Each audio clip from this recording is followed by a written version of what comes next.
Hi everyone, I want to show you how to use some of the limiters in the CINAHL database that you've been introduced to in class. So I'm going to start from my hack just to give you the path on the way to find the library sources. So from your My Hack homepage, there's a link to the library over on the left as well as one at the top. You can get to the database or set of nursing related databases in a couple of different ways. One is through databases A to Z.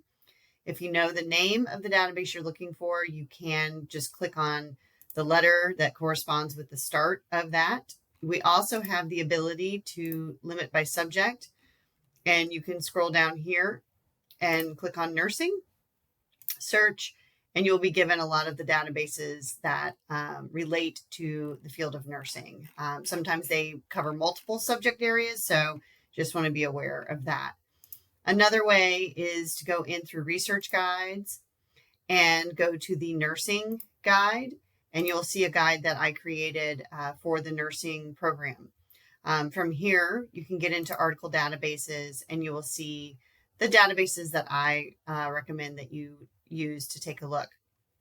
I'm going to show you CINAHL today, but I'm more than happy to show you around any of the other databases on this page. So just let me know if you have any questions. So starting in CINAHL, this is a database that is, we get through EBSCOhost. So that's why you see that right there. The CINAHL name is at the top, so you'll know where you are. We're going to use the APGAR test as a search term.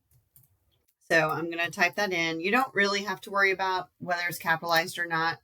And you'll see that you get a lot of options that show up as suggestions on how to run the search. I'm going to start with the search being sort of as broad as possible. So we're going to start with just the word or the acronym APGAR. Down here, I am going to try to limit to any author as a nurse. You could try first author as a nurse, but I want to hopefully get journals that are nursing related, and there's some others in here, so this might help with that. So I'm just going to do a broad search right now. We're going to use our limiters on this page or our filters on this page to help narrow that down a little bit more. So one thing I like to do once I have done my initial keyword search, I try to locate the official subject headings.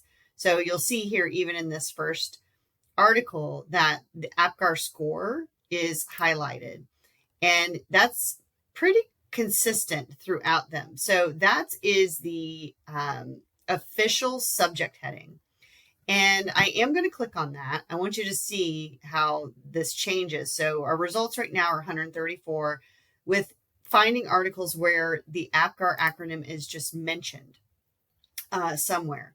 If I tell the system, now I want you to only find the articles where APGAR score is a descriptor, or otherwise known as a subject heading, we're down to 105 articles. So that does eliminate some that may just mention it, but they aren't really the main subject or one of the main subjects of the article.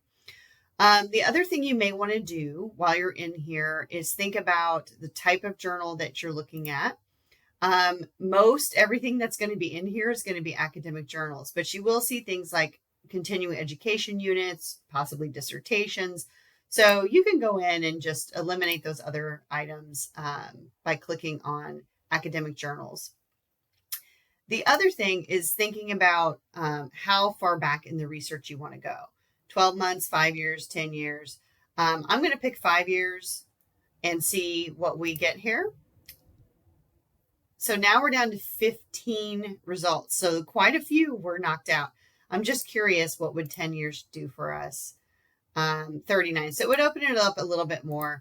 But you may be wanting to look at, research within the last 5 years. The other thing that you want to start doing as you're looking through these results is thinking about, are they appropriate for your need? Are you focusing on a specific condition or issue? Are you focusing on a specific geographical area? Does it matter or not? And in those cases, you do have additional filters where you can go through and pick age, gender, geography, things like that. We are obviously talking about newborns here, but maybe age of the mother is something that you want to consider. So you do have ways of using these filters to further narrow your search, depending on your area of research. Now, some of the articles that you're going to get in this result list, you will have the PDF full text available to you here. However, sometimes you will see this Find It button. And what that does is it uses a discovery service that we have to look in our other databases to see, does this article, it's not full text in this database, does it exist full text in another database? So when I click on Find It, it will look in any of our other databases. So we do have a Sage database, that's Sage Journals, and it opened the article right up for us. So this is one of the reasons why I do not limit to full text in some of our databases, especially when we're looking at a fairly specific topic. If you get into an article and you want to take a look at the PDF full text, this is just as it was meant to be printed in the journal itself. So you'll often see very scientific methods throughout the article. A few things you can do with it here is under this little quotation mark symbol, you can get your citations. Typically, nursing program uses APA if you need it. You can also share here, so you can upload to Google Drive, create a link, email it to yourself, download the article here, print it. You can have it read to you, so you can listen to the article as well. If you have any questions at all, please don't hesitate to reach out to me. I'm happy to assist.